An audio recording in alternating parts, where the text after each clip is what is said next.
Ellora park 3 રસ્તા પાસે અકસ્માતની ઘટના સામે આવી છે। ટ્રિપલ અકસ્માત અહીં સર્જાયો।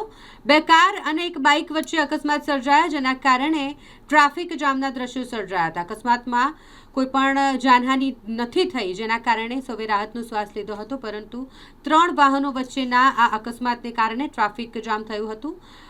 થોડી ક્ષણો માટે પોલીસને જાણકારી મળતાની સાથે પોલીસની ટીમ તાત્કાલિક ત્યાં પહોંચી અને આગળની કાર્યવાહી કરી હતી।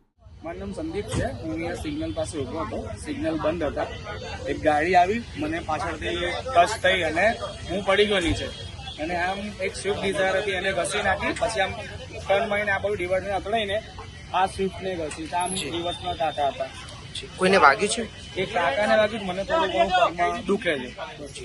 અને અકસ્માત થવા પાછળનું કારણ શું બને, કંઈ જણાવ્યું છે? મે બી કંઈ અંકલ કે હોસ્પિટલ ત્યાં હશે, એવું કંઈ કહેતા હતા, હોસ્પિટલ ગયા હતા ડાયાલિસિસ કરાવીને।